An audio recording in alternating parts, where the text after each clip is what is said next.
नमस्कार, मैं रवीश कुमार। असली तस्वीर भी झूठी हो सकती है और अब तो झूठी तस्वीरें भी बनकर आने लगी हैं जो असली जैसी लगती हैं। कल ही आर्टिफिशियल इंटेलिजेंस से एक तस्वीर बना दी गई कि अमेरिका के रक्षा मुख्यालय पेंटागन के करीब आतंकी हमला हुआ है, धमाका हुआ है। भारत के रिपब्लिक चैनल ने इस तस्वीर को तुरंत ब्रेकिंग न्यूज की तरह दिखा दिया और प्रोफेसर माधव नलपट नाम के किसी विशेषज्ञ का फोन पर इंटरव्यू भी चालू कर दिया। भाई साहब तो धमाकों को लेकर ज्ञान ही देने लगे, 100 साल का इतिहास बताने लगे। आप सुनेंगे तो हंसते हंसते खटिया से उलट जाएंगे। चैनल कह भी रहा था कि हमारे पास कोई आधिकारिक पुष्टि नहीं है, तो फिर इसे ब्रेकिंग न्यूज की तरह दिखाने से पहले सोच समझ लेना चाहिए था। बाद में पता चल ही गया कि तस्वीर नकली है और आर्टिफिशियल इंटेलिजेंस से बनाई गई है। यह इस समय का बड़ा खतरा होता जा रहा है। हम आज के वीडियो में इसी पर जोर देना चाहते हैं कि यह तो नकली तस्वीर थी, लेकिन असली तस्वीर से भी झूठ की रचना हो सकती है। 22 मई को ही एक सच्ची तस्वीर के जरिए आपको गलत जानकारी दी गई। भारत के प्रधानमंत्री नरेंद्र मोदी दौरे पर ऑस्ट्रेलिया गए, इसलिए कहा कि वहां क्वाड की बैठक होने वाली थी। भारत, ऑस्ट्रेलिया, अमेरिका और जापान क्वाड के सदस्य हैं। अमेरिका और जापान ने बैठक रद्द कर दी। इसके बाद भी प्रधानमंत्री वहां गए। इस बात की आलोचना हो रही है कि जब कोई आधिकारिक काम नहीं है तब क्यों गए। ठीक है, गए तो गए, कभी कभी घूमने फिरने का भी मन तो करता ही होगा। लेकिन समाचार एजेंसी ANI ने जब ट्वीट कर दिया कि प्रधानमंत्री मोदी की ऑस्ट्रेलिया में आगवानी करने के लिए ऑस्ट्रेलिया के प्रधानमंत्री अल्बनीज एयरपोर्ट पर आ गए।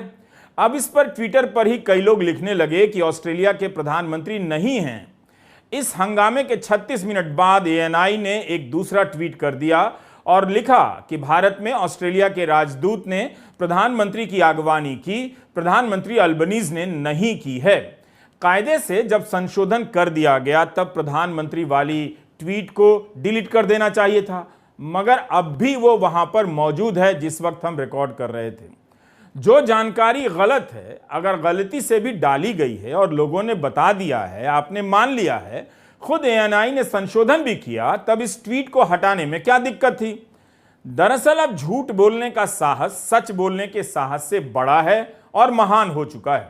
वैसे भी हमारे समाज में अनैतिकता को जितनी नैतिक शक्तियां और सामाजिक शक्तियां प्राप्त हैं, उतनी नैतिकता को नहीं। पिछले कई साल से झूठी तस्वीरों के जरिए आपकी सोच को प्रभावित करने की कोशिश की जाती रही, तो आपके लिए यह नया भी नहीं होगा। आपको सोचना यह है कि एयरपोर्ट पर कौन आगवानी करने आया, कैसे आगवानी हुई। अगर दुनिया की कूटनीति इसी से बदल जाती तो क्या ही बात थी। कुछ संदर्भों में इसका महत्व होता है, मगर अब यह इतना हो चुका है भारत में कि शक होता है कि आगवानी से कोई बड़ा संदेश निकलता भी है।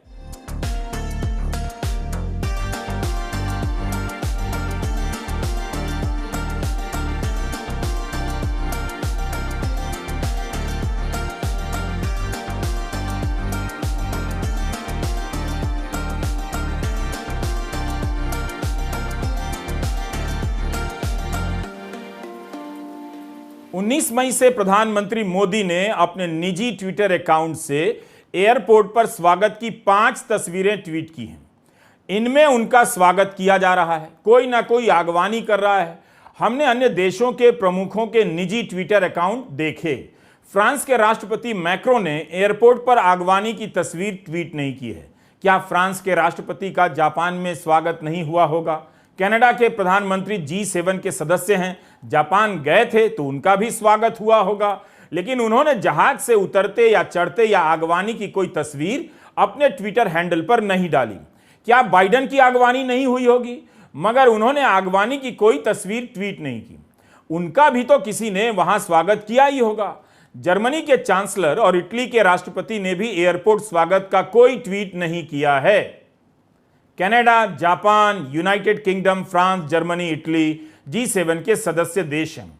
इन सदस्य देशों के कई नेताओं ने जापान की यात्रा के संबंध में ज्यादातर बैठकों की तस्वीरें ट्वीट की हैं। इन नेताओं ने भी किसी एक नेता से मुलाकात की तस्वीर को ट्वीट किया है और करते भी हैं। लेकिन क्या भारत के प्रधानमंत्री कुछ ज्यादा ही मुलाकातों की इन तस्वीरों को ट्वीट करते हैं? यह हमारा सवाल है। समस्या इनके ट्वीट करने से ज्यादा गोदी मीडिया की रिपोर्टिंग को लेकर है वो केवल इन्हीं बातों का प्रचार करता रहता है। इस वजह से भी प्रधानमंत्री के दौरों का महत्व केवल फोटो और गले मिलने और पांव छूने तक सिमटता जा रहा है। आज की वैश्विक व्यवस्था में हम आपसे बड़े हैं वाला सामंती दौर खत्म हो चुका है। कोई आदर्श और मानवीय मूल्यों की रक्षा के लिए यात्राएं नहीं कर रहा है, बल्कि एक दूसरे के साथ धंधा चलता रहे इसका जुगाड़ करना मुख्य लक्ष्य हो चुका है। रूस ने जब से यूक्रेन पर हमला किया है, इन नेताओं की कई मुलाकातें इस तरह की हो चुकी हैं। ये कई बार निंदा भी कर चुके हैं। सुपर पावर नेताओं के पोज में इनकी फोटोएं खींची जा चुकी हैं। मगर इतना तो सवाल कीजिए और अपनी आंखें खोलकर देख लीजिए कि इसका नतीजा क्या निकला। क्या युद्ध रुक गया? क्या तबाही रुक गई? क्या किसी ने हिम्मत है कि दिखाई कि इशारे में ही रूस का नाम ले ले और अमेरिका का नाम ले ले? तब फिर हम खुद को इतना गरीब क्यों बना रहे हैं कि कोई एयरपोर्ट पर स्वागत करने आ गया तो लगे उछल कूद मचाने कि ये आ गया, वो आ गया, इतनी बड़ी बात हो गई। जहाँ तक अगवानी और बातचीत और इन सब चीज़ों का है, जैसा आपने कहा कि एक प्रोटोकॉल है, और इस प्रोटोकॉल में जो चीज़ें होती हैं उससे दो देश अपने संबंधों को जाहिर करते हैं। एक उसका सांकेतिक महत्व होता है। अब जैसे उदाहरण के लिए हम आपको बताएं कि 2018 में कनाडा के प्रधानमंत्री अपने परिवार बच्चों के साथ आए थे यहाँ पे। एक हफ्ते की उनकी यात्रा थी और लगभग आधे हफ्ते तक उनसे किसी हमारे सीनियर मिनिस्टर ने मुलाकात तक नहीं की थी। 2019 की एक घटना मुझे याद आती है। पाकिस्तान के प्रधानमंत्री इमरान खान सऊदी अरब के क्राउन प्रिंस मोहम्मद बिन सलमान को एयरपोर्ट छोड़ने के लिए गए थे, खुद गाड़ी चला कर गए थे। तो इस तरीके की चीज़ें होती हैं। उसी तरीके से गलवान के बाद जब भारत और चीन के बीच के संबंध काफ़ी बिगड़ गए थे, तो अचानक एक दिन एक रात जो है वो चीनी विदेश मंत्री भारत आ गए। तो भारत ने अपना जो क्षोभ था, जो अपनी नाराज़गी थी, उसको दिखाने के लिए कोई भी हमारा प्रतिनिधि जो है उनको वेलकम करने के लिए एयरपोर्ट नहीं गया।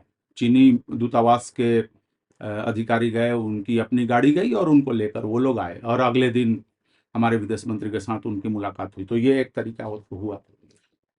दूसरा, आपको हाल के दिनों का उदाहरण अगर मैं दूं तो रूस और यूक्रेन का जो मसला चल रहा है, उस दौरान जब यूरोपीय लीडरशिप की तरफ से फ्रांस के राष्ट्रपति मैक्रों गए थे मॉस्को, तो बड़ी लंबी सी एक टेबल के एक छोर पर पुतिन बैठे थे और दूसरे छोर पर जो है प्रेसिडेंट मैक्रों को बैठाया गया था। तो वो एक सिंबॉलिक तरीका है दिखाने का कि भाई हमारा एक डिस्टेंस है। दूसरा भी हाल में हमने देखा कि फ्रांस के ही राष्ट्रपति और यूरोपियन यूनियन की कमीशन की चीफ जो हैं चेयरमैन, वो गई थी, दोनों एक साथ गए थे चीन। तो शी जिनपिंग ने उनको भी टेबल पे काफी दूर दूर बैठाया था और खुद भी दूर बैठे हुए थे। इतना ही नहीं, यूरोपियन कमीशन से नाराजगी को दिखाने के लिए चीन ने जो नॉर्मल कॉमन लोगों के आने जाने का तरीका होता है एयरपोर्ट पे, उससे जो है यूरोपियन कमीशन की चीफ को आना जाना पड़ा था, मतलब अपना डॉक्यूमेंट दिखाइए और वो सब कुछ। तो ये एक चीज है। हमें चाहे वो हमारे विदेश मामलों पे टिप्पणी करने वाले लोग हों या मीडिया के लोग हैं, हमें दो चीजें देखनी चाहिए कि किसी यात्रा में बातचीत क्या हुई, किन मुद्दों पर कुछ ठोस कुछ निकल कर आया है, और दूसरा कि फॉलो अप करना कि ठीक है अभी प्रधानमंत्री गए हैं, बहुत बढ़िया हो रहा है, अच्छा है, और जो पैसिफिक आइलैंड्स कंट्रीज के साथ उनकी मीटिंग हुई, निश्चित रूप से वो बहुत एक महत्वपूर्ण बैठक उसको माना जाना चाहिए। तो इस तरीके की यात्राओं का फॉलो अप क्या हुआ। दूसरा, मैं आपको कहूंगा कि खासकर हमारी मीडिया जो है वो किसी भी तरीके से हमारी कूटनीति में, हमारी विदेश नीति में मददगार नहीं है। आपको याद होगा कुछ साल पहले जब नेपाल में भूकंप आया था, क्या क्या किया, वो लास्ट में वहां के लोगों को कह देना पड़ा कि इनको भगाओ यहाँ से। उसी तरीके से जब तुर्की में हमने मदद भेजी, कोरोना वैक्सीन भेजे गए, तो कितना कुछ उसके बारे में वो किया गया, जबकि ये कूटनीति का एक तरीका है और हमें उसको रेस्पेक्टफुली, जिसको आप मदद दे भी रहे हैं। अब जैसे प्रधानमंत्री की शुरुआती यात्राओं को अगर मैं याद करूं, तो वो मंगोलिया गए थे और उन्होंने $1 मिलियन का क्रेडिट लाइन उनको दिया था। तो इस तरीके के जेस्चर बड़े देश करते हैं, जैसे अभी हमने श्रीलंका के साथ किया। तो इन चीजों को कूटनीति, परस्पर संबंधों और हम दूसरों के साथ किस तरीके का संबंध बनाना चाहते हैं, उसके आधार पर इन चीजों को देखा जाना चाहिए, ना कि अरे भाई देखो हम तो बहुत बड़े हो गए, हम तो ये हो गए, हम तो वो हो गए। तो मुझे लगता है कि वो हमारी कूटनीति के लिए बहुत हेल्पफुल किसी भी लिहाज से नहीं है।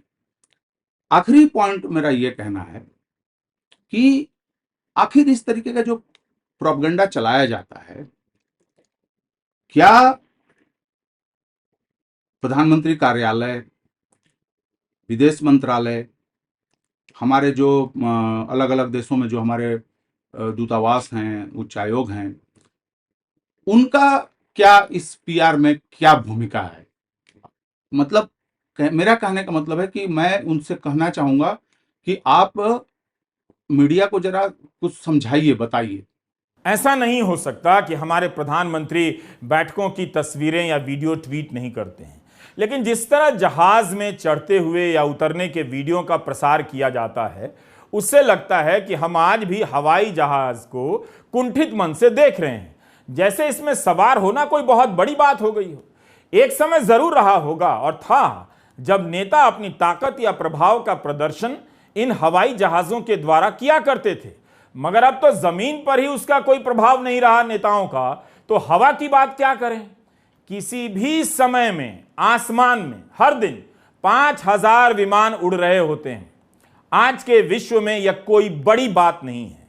बेशक दुनिया भर की कूटनीति में एयरपोर्ट पर आगवानी का अपना इतिहास रहा होगा, कुछ आगवानियों को ऐतिहासिक भी माना जाता है, लेकिन कब तक हम आम जनता को कूटनीति के महत्व के बारे में हवाई जहाज पर चढ़ते हुए या उससे उतरते हुए और वहां स्वागत और विदा करने कौन कौन आया, इन बातों से प्रभावित करते रहेंगे? क्या एयरपोर्ट पर किसी की आगवानी पूरी यात्रा में इतना महत्व रखती है? राष्ट्र प्रमुखों के स्वागत का हर देश का अपना प्रोटोकॉल होता है। कई बार इस प्रोटोकॉल को तोड़ दिया जाता है। इनका टूटना भी अब कोई बड़ी बात नहीं। इतनी बार ये घटनाएं घट चुकी हैं कि अब इसका खास महत्व नहीं रहा। आगवानी को सामान्य शिष्टाचार से ज्यादा नहीं समझा जाना चाहिए। मोदी राज के दौर में आगवानी को लेकर प्रोपेगेंडा की ऐसी ऐसी बागवानी की जा रही है, जिससे लगता है कि दुनिया भर में केवल भारत के प्रधानमंत्री की एयरपोर्ट पर आगवानी होती है, बाकी तो ऐसे ही अपने विमान से उतरकर सूटकेस उतारकर टहलते हुए हवाई अड्डे से बाहर निकल जाते हैं। भारत एक बड़ा और महत्वपूर्ण देश है। इसके राष्ट्र प्रमुख के दौरों को इन तस्वीरों में सीमित करने का प्रयास अच्छा नहीं है। ऐसा नहीं है कि हवाई जहाज पर चढ़ने और उतरने की प्रथा प्रधानमंत्री मोदी ने शुरू की, लेकिन इनके कार्यकाल में इसका इस्तेमाल कुछ ज्यादा ही दिखाई दे रहा है। उसको उस पर खुल के बहस होनी चाहिए, लेकिन वह किसी पार्टी विशेष, सरकार विशेष के एजेंडे के हिसाब से वो बहस सिर्फ नहीं हो सकती और नहीं होनी चाहिए। और उन्हें, सरकार को भी और जो सत्तारूढ़ दल है उसको भी ये सोचना चाहिए कि वो जिस तरीके से एजेंडे को रख रहा है अपने इंडियन पॉपुलेशन के सामने, तो वो पूरे उस तरीके से क्यों नहीं रखता। मान लीजिए कि एक मैं एग्जांपल दूं, पिछले 1 साल से 1.5 साल से हल्ला हो रहा है कि हम रूस से बहुत सस्ता खरीद रहे हैं। यह भी हल्ला हो रहा है कि हम उसको हमारी कंपनियां जो खरीद रही हैं उनको प्रीमियम प्राइसिंग करके जो है यूरोप और अमेरिका को बेचा जा रहा है और अच्छा खासा मुनाफा हो रहा है। तो बहस इस पर होनी चाहिए कि भाई वो उस मुनाफे में, जैसे विंडफॉल टैक्स वगैरह गवर्नमेंट ने लगाया, हटाया, फिर लगाया, हटाया, उसका क्या हिसाब बना। दूसरा ये होना चाहिए कि उसका लाभ भारतीय कंज्यूमर को क्यों नहीं मिला, जबकि आपको ध्यान होगा कि पीछे इतना ज्यादा इन्फ्लेशन था। अगर हमने फ्यूल प्राइसेस में ठीक ठाक एक सिग्निफिकेंट अगर हमने राहत दे दी होती अपनी इकोनॉमी में, तो वह बचत जो होती, वह जो पैसा होता, वो हमारे डिमांड को पुश करने में मददगार हो सकता था और शायद हम इन्फ्लेशन से थोड़ा निकलने में हमें आसानी होती। लेकिन हमने इस पर बात नहीं की। हम सिर्फ इस पे बात करते रहे कि जयशंकर ने तो कह दिया कि भाई हम जितना साल भर में 6 महीने में महीने में नहीं खरीदते उतना तो आप एक आफ्टरनून में खरीदते। हम इस तरीके के ट्रिवियल चीजों में फंस गए। और मजे की बात है उसमें कि हमारे यहाँ ये सवाल भी नहीं उठा कि हमारी सरकारी कंपनियां क्यों खरीद नहीं कर रही हैं, उनका वो रशिया से उस तरीके से इंपोर्ट क्यों नहीं कर रही हैं जैसा कि हमारी निजी कंपनियां कर ले रही हैं। और ये सारी खबरें भी हमें हमारी मीडिया ने नहीं बताई। जैसे ही प्रधानमंत्री विदेश जाते हैं, आगवानी की कोई तस्वीर आती है, गोदी मीडिया का एंकर ललकारना शुरू कर देता है कि अब उनके आलोचकों को मिर्ची लगेगी। कई बार मोदी सरकार के मंत्री और बीजेपी के नेता भी यही करने लग जाते हैं। एयरपोर्ट पर आगवानी की तस्वीर आते ही वाहवाही में पूरी दुनिया जुट जाती है। इस जगह क्या यह अच्छा नहीं होता कि ये एंकर आप जनता को बताते कि प्रधानमंत्री ने इन बड़ी बैठकों में क्या नया हस्तक्षेप किया, दुनिया के बड़े नेता कैसे उनके हस्तक्षेप के पीछे चल पड़े, या प्रधानमंत्री ने कैसे दुनिया के बड़े नेताओं की बात काट दी और सबने मान ली। क्या आपको यह सब बताया जाता है या केवल मुलाकातों का फोटो खिंचाकर दिखाया जाता है? आप एक बड़े देश के नागरिक हैं, किसी के साथ खिंची हुई तस्वीर को लेकर इतना उछल कूद मचाएंगे तो आपका ही कद हल्का होगा। तो गोदी मीडिया प्रधानमंत्री का ही नुकसान कर रहा है कि अमेरिका के राष्ट्रपति से हाथ क्या मिला लिए कि उस तस्वीर को लेकर नाचने लग गया कि अमेरिका और चीन को भारत ने झुका दिया। क्या ऐसा होता है? क्या ऐसा हुआ भी है? अब देखिए, भारत का यह अखबार है अंग्रेजी का टेलीग्राफ, और इसकी इस खबर को, श्रीनगर में G20 की पर्यटन मंडली की बैठक चल रही है। इस बैठक में G20 के सदस्य चीन, सऊदी अरब और टर्की के अलावा मेहमान देश मिस्र शामिल नहीं हुए। चीन ने तो बाकायदा ऐलान कर दिया कि वह कश्मीर को विवादित क्षेत्र मानता है, इसलिए नहीं जा रहा है। पत्रकारों ने जब पूछना शुरू कर दिया तो केंद्रीय मंत्री जितेंद्र सिंह ने पत्रकारों के माइंडसेट पर ही सवाल उठा दिया। G20 के चीफ कोऑर्डिनेटर हर्षवर्धन श्रृंगला ने कहा कि हर बैठक में सभी नहीं आते हैं, लेकिन यह तो जवाब नहीं हुआ। अमिताभ कांत ने कहा कि किसी देश के भाग ना लेने का यह मतलब नहीं कि वह हमारा शत्रु हो गया, उस लेवल तक मत लेकर जाइए। इस बैठक में चीन पेट खराब होने का बहाना करके नहीं आया था जनाब, बल्कि बोल कर नहीं आया कि नहीं जाएंगे क्योंकि कश्मीर विवादित क्षेत्र है। क्या इस लिहाज से वो हमारा शत्रु नहीं हुआ अमिताभ कांत जी? इस पर तो सीधा जवाब देना चाहिए था। प्रेस कॉन्फ्रेंस में पत्रकारों ने जब सवाल पूछना शुरू कर दिया तब सरकार की तरफ से उन सवालों का माखौल उड़ाया जाने लगा और डीडीसी, पंच, सरपंच के चुनाव गिनाए जाने लगे। लेकिन नवीद इकबाल का यह सवाल महत्वपूर्ण तो था ही कि अगर आप दुनिया को यह दिखाना चाहते हैं कि कश्मीर में इतनी बड़ी बैठक हो सकती है तो फिर यहां चुनाव क्यों नहीं हो सकते हैं? G20 की बैठक कश्मीर में हो रही है, लेकिन 2019 में धारा 370 हटने के कुछ हफ्तों के बाद ही यूरोपियन यूनियन के कुछ सांसदों का श्रीनगर में दौरा कराया गया। उस दौरे के बारे में मीडिया में रिपोर्ट आई कि कोई माडी शर्मा हैं, इनकी पहल से ये सांसद यहां लाए गए हैं। सिंपल बात है, जब माडी शर्मा यूरोपियन संघ के सांसदों को कश्मीर तक ला सकती हैं और उनके बारे में देश को आज तक पता नहीं चल सकता है, तब 3 साल बाद इसमें कौन सी बड़ी बात हो गई कि G20 की एक बैठक श्रीनगर में की जा रही है। सोमवार को द टेलीग्राफ में ही इमरान अहमद सिद्दीकी की एक रिपोर्ट छपी। इस रिपोर्ट में सूत्रों के हवाले से बताया गया कि चीन की सेना ने भारत से कहा है कि देप्सांग प्लेन में 15 से 20 किलोमीटर का बफर जोन बनाया जाए, तभी वो अपनी सेना पीछे हटाएगा। इस खबर में जो गौर करने वाली बात है वो यह है कि भारत ने 3-4 किलोमीटर का बफर जोन बनाने की पेशकश की, जहां सेना की मौजूदगी नहीं रहेगी, तो चीन ने मना कर दिया। भारत ने माना क्यों? इस रिपोर्ट में लिखा है कि चीन भारतीय क्षेत्र में 18 किलोमीटर भीतर घुसाया है और अब 15-20 किलोमीटर का बफर जोन और चाहता है। इस रिपोर्ट पर कांग्रेस के प्रवक्ता जयराम रमेश ने बयान जारी किया और कहा कि जून 2020 में प्रधानमंत्री मोदी ने चीन को क्लीन चिट दे दी। भारत आज उसी का यह परिणाम भुगत रहा है। जयराम रमेश ने कहा कि पूर्वी लद्दाख के विवादित क्षेत्र में अभी तक यथास्थिति की बहाली नहीं हुई है, चीन का कब्जा बना हुआ है, पीछे नहीं हटा। स्थिति इससे आगे नहीं बिगड़नी चाहिए। यह खबर कितनी जगह छपी है आप खुद भी अखबारों में चेक कर सकते हैं। सवाल है कि चीन इस तरह की हरकतें करता जा रहा है। प्रधानमंत्री विदेश दौरे पर गए हैं, यूक्रेन का युद्ध सुलझाने का दावा कर रहे हैं कि पहल करेंगे, लेकिन भारत की सीमा पर जो हालात हैं चीन को लेकर, क्या इस यात्रा के दौरान आपने G7 के नेताओं के बीच उनका किसी भी प्रकार का बयान सुना है इस संदर्भ में? ऑस्ट्रेलिया में इंडियन ऑस्ट्रेलियन डायस्पोरा फाउंडेशन ने सिडनी के इस स्टेडियम में प्रधानमंत्री के स्वागत का कार्यक्रम आयोजित किया। इसमें ओवरसीज फ्रेंड ऑफ बीजेपी और भारतीय दूतावास की क्या सक्रियता है, मुझे इसकी जानकारी नहीं है, लेकिन यहां पर आए ज्यादातर लोगों में भारतीय ही हैं। अब भारतीय अपने प्रधानमंत्री का स्वागत तो करेंगे ही, तो फिर यह कैसे ऑस्ट्रेलिया में भारत का बज गया डंका टाइप हो गया? विदेशों में रह रहे भारतीयों को जुटाकर यह माहौल बनाया जा रहा है कि विदेश में बहुत नाम हो गया है। आप इसके पीछे की हकीकत नहीं जानते कि इसके लिए कितना पैसा खर्चा हुआ, किसका हुआ, विदेश मंत्रालय का भी कुछ हुआ या नहीं, भारतीय लोग खुद से आ गए या कैसे आए। जो भी है, अच्छी बात है कि प्रधानमंत्री का कोई कार्यक्रम हो रहा है, लेकिन इसका संबंध तो कूटनीति से नहीं है, दो देशों के बीच संबंधों या समझौतों से नहीं लगता। यह कार्यक्रम ठीक उसी तरह से है जैसे कुछ दिन पहले प्रधानमंत्री बेंगलुरु में रोड शो कर रहे थे।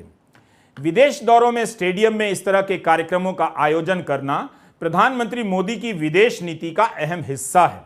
दरअसल इसे विदेश नीति का हिस्सा कहना ठीक नहीं रहेगा। विदेशों में रह रहे भारतीयों को बुलाकर अपनी बात कही जाती है, उनकी बात नहीं सुनी जाती। वीजा से लेकर तमाम तरह की दिक्कतें होती होंगी, क्या इसके बारे में प्रधानमंत्री वहां कहते हैं कुछ?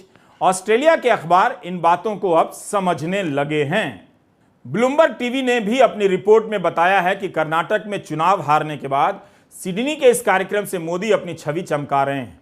इस कार्यक्रम में ज्यादातर भारतीय मूल के ऑस्ट्रेलियाई लोग हैं। मोदी के प्रशंसक चार्टर्ड फ्लाइट से मेलबर्न से सिडनी आए हैं। द संडे मॉर्निंग हेरल्ड की यह रिपोर्ट देखिए, साफ लिखा है कि इस साल के शुरू में ऑस्ट्रेलिया के प्रधानमंत्री अल्बनीज जब अहमदाबाद क्रिकेट स्टेडियम में मैच देखने गए तो उसका संबंध विदेश नीति या क्रिकेट से कम था, प्रोपेगेंडा रैली से ज्यादा था। बुधवार की रात सिडनी में ऑस्ट्रेलिया के प्रधानमंत्री अल्बनीज और भारत के प्रधानमंत्री मोदी सिडनी के इस स्टेडियम में नजर आए। यह कार्यक्रम भले ऑस्ट्रेलिया की धरती पर हो रहा है, लेकिन अखबार लिखता है कि एक बार फिर ऑस्ट्रेलिया के प्रधानमंत्री मोदी के प्रोपेगेंडा में छोटे खिलाड़ी की तरह दिखाई दे रहे हैं। 2 साल पहले जब ऑस्ट्रेलिया के प्रधानमंत्री स्कॉट मॉरिसन ने अमेरिका के राष्ट्रपति डोनाल्ड ट्रंप के साथ करीब होने की कोशिश की तो अल्बनीज ने उनकी धुलाई कर दी थी, मगर प्रधानमंत्री मोदी के साथ उसी तरह की हरकत कैसे अलग है, समझ नहीं आता, यह अखबार पूछ रहा है। इसी के साथ अखबार यह भी बताता है कि इंडियन ऑस्ट्रेलियन डायस्पोरा फाउंडेशन किस तरह से गैर राजनीतिक नहीं है। इसके 2 निदेशक हैं, जय शाह और राहुल जेठी, दोनों ही ऑस्ट्रेलिया में ओवरसीज फ्रेंड्स ऑफ बीजेपी में महत्वपूर्ण पदों पर हैं। विदेशों में प्रधानमंत्री को लेकर जो छप रहा है, सरकार उसे सिरे से अब खारिज कर देती है, मगर छप तो रहा ही है। द संडे मॉर्निंग हेरल्ड ने लिख तो दिया कि जो कार्यक्रम है उसके 2 निदेशक ओवरसीज फ्रेंड्स ऑफ बीजेपी नाम के संगठन में महत्वपूर्ण पद पर हैं। यह बालेश धनखड़ है, प्रधानमंत्री मोदी का स्वागत कर रहा है। 2014 में यह ओवरसीज फ्रेंड ऑफ बीजेपी में महत्वपूर्ण पद पर था। 2014 की जीत के जश्न के इस पोस्टर में इसका भी नाम है। सोचिए यह कितना महत्वपूर्ण रहा होगा कि इसकी तस्वीर प्रधानमंत्री मोदी से लेकर तमाम बीजेपी के नेताओं के साथ है। इसी बालेश धनखड़ को ऑस्ट्रेलिया की अदालत ने 5 कोरियाई औरतों के साथ बलात्कार करने के मामले में सख्त सजा दी है। ओवरसीज फ्रेंड्स ऑफ बीजेपी ने इस कृत्य की निंदा की है और कहा है कि यह शख्स पहले ही संगठन से अलग हो गया था, लेकिन एक समय तो था ही, तभी तो प्रधानमंत्री के इतने करीब पहुंच गया। जुलाई 2018 तक वह इससे जुड़ा रहा। तो जो आप विदेशों में भारत का नाम देख रहे हैं उसे ठीक से देखिए। भारत का नाम सदा से था और जितना ऊंचा हो सके सभी के लिए खुशी की बात है, लेकिन विदेशों में बीजेपी के संगठन के जरिए वहां रहने वाले भारतीयों और भारतीय मूल के लोगों को जुटाया जाए, उसे इस तरह से पेश किया जाए कि उस देश में भारत की वाहवाही हो रही है, तो यह आंखों में धूल झोंकने के समान है। साफ साफ कहना चाहिए कि यह भारतीयों के द्वारा भारतीयों के लिए आयोजित कार्यक्रम है। इस तरह के प्रोपेगेंडा से बचा जाता तो इस पर चर्चा होती कि इन दौरों से भारत ने भारत के लिए क्या हासिल किया। हिंदी प्रदेशों की आम जनता को यह फोटो दिखाया जा रहा है कि विदेशों में प्रधानमंत्री मोदी का जलवा है और भारत का मान बढ़ा है, तो उसके बारे में विस्तार से अब बताने की जरूरत है, ना कि भारतीयों के ही कार्यक्रम का प्रचार इस तरह से किया जाए कि वहां आई भीड़ ऑस्ट्रेलिया के लोगों की ही थी। प्राइमा फसाई कहें तो इसमें कोई दिक्कत की बात नहीं है, लेकिन विदेश नीति, कूटनीति एक डेलिकेट मैटर है, एक बड़ा महीन सा मसला है। उसको भुनाया जाए चुनावी मैदान में, यहां तक तो कोई दिक्कत नहीं है, लेकिन सिर्फ चुनावी मैदान में भुनाने के लिए अगर विदेश यात्राओं को, कूटनीतिक पहलों को, समझौतों को अगर हम प्लेस करने लगेंगे तो मुझे लगता है कि वह कहीं ना कहीं हमारी विदेश नीति के लिए और उसकी उपलब्धियों के लिए नुकसानदेह है। पहला नुकसान तो यह है कि मुद्दों पे, मसलों पे बात करने के बजाय हम ट्रिविया में खो जाते हैं। उदाहरण के लिए अभी प्रधानमंत्री गए,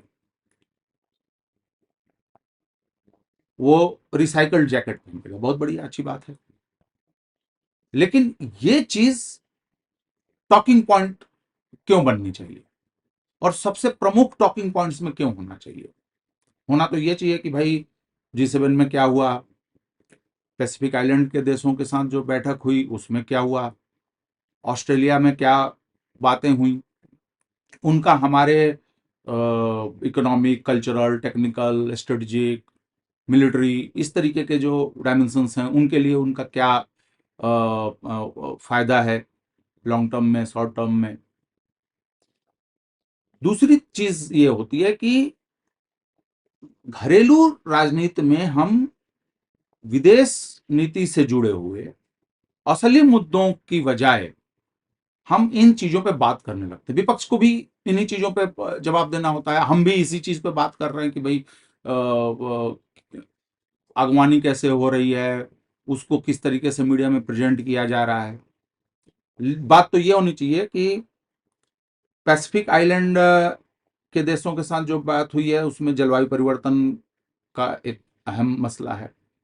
फिर जो क्वाड बना है अमेरिका, ऑस्ट्रेलिया, जापान और इंडिया का, उसकी क्या भूमिका हो सकती है उन देशों की समस्याओं को सुलझाने में। उनको हम एशियाई जो पैसिफिक मुल्क हैं उनके साथ कैसे ज्यादा बेहतर तरीके से जोड़ सकते हैं। जो और एशिया के इलाके हैं जिनके साथ हम अपना संबंध बढ़ाना चाहते हैं, जैसे फॉर एग्जांपल सेंट्रल एशिया, उसके साथ उसका क्या हो सकता है। हम जो इंडियन ओशन में जो हम अपनी एक्टिविटीज को बढ़ाना चाहते हैं, उसको ज्यादा सिक्योर बनाना चाहते हैं, उसको ज्यादा मल्टीलैटरल बनाना चाहते हैं, उसमें इन गतिविधियों की क्या अहमियत हो सकती है। मैं भारत के प्रधानमंत्री मोदी के विदेशी दौरों को सिरे से खारिज नहीं कर रहा, लेकिन इसके जरिए जिस तरह से घरेलू दर्शकों के बीच गोदी मीडिया हंगामा काट रहा है, उससे साफ दिखता है कि इन दौरों का इस्तेमाल प्रधानमंत्री की छवि चमकाने के लिए किया जा रहा है। द संडे मॉर्निंग हेरल्ड ने लिख भी दिया है कि इस कार्यक्रम के असली दर्शक तो भारत के हैं, इसलिए भारत के कई चैनलों ने अपने संवाददाताओं को वहां भेजा है। अब इसका घनघोर कवरेज होगा तो आम जनता हतप्रभ रह जाएगी कि विदेशों में प्रधानमंत्री मोदी का इतना जलवा है, जबकि वहां मौजूद ज्यादातर लोग भारतीय ही हैं। गोदी मीडिया कब तक फोटो और स्टेडियम में आयोजित रैलियों के सहारे चिल्लाता रहेगा और आपको झूठा दिलासा दिलाता रहेगा कि विदेश में भारत का बज गया डंका। इतने समय में तो वह इन दौरों के हासिल के बारे में विस्तार से बता देता, मगर उसकी घोर कमी दिखाई देती है। अगर इसकी चर्चा होती भी है तो वो पीछे रह जाती है। आपको याद होगा कि अमेरिका के एक शहर टेक्सास के एक स्टेडियम में प्रधानमंत्री मोदी ने ट्रंप के लिए प्रचार कर दिया। हाउडी मोदी को लेकर भारत के चैनलों में कितनी धूम मची थी। वहां तो उत्साह में प्रधानमंत्री ने कह दिया कि अब की बार ट्रंप सरकार। यह पहला मौका था जब भारत के प्रधानमंत्री किसी दूसरे देश के नेता का चुनाव प्रचार करने चले गए। आप याद कीजिए उस आयोजन को लेकर कितना हंगामा पीटा गया। ट्रंप चुनाव हार गए, लेकिन क्या इस आयोजन का भारत और अमेरिका के राजनयिक संबंधों में कोई भी मुकाम है? अगर है तो इससे क्या निकला? जिससे भारत को फायदा हुआ हो, कोई बताए तो मुझे भी बहुत खुशी होगी। इस तरह के कई कार्यक्रम प्रधानमंत्री मोदी ने विदेशों में किए हैं, वो कर रहे हैं। 24 को ध्यान में रखते हुए विदेश नीति से संबंधित इस तरह के कई जलसे किए जाएंगे। आप फर्क नहीं कर पाएंगे कि इसका संबंध विदेश नीति से है या चुनावी राजनीति से, मगर इनसे भारतीय कूटनीति को क्या मिला, भारत ने क्या हासिल किया, क्या आप जानते हैं? इससे उनकी निजी छवि चमकाई गई या कूटनीति की दिशा बदल गई है? इन आयोजनों में किसका और कितना पैसा खर्च हुआ, यह भी एक जानने का प्रयास होना चाहिए। अगर आपको नया वाला समझ नहीं आ रहा है तो पुराना वाला ही पलटकर देखना शुरू कर दीजिए कि ऐसे कार्यक्रमों से देश को क्या मिलता है। नमस्कार, मैं रवीश कुमार।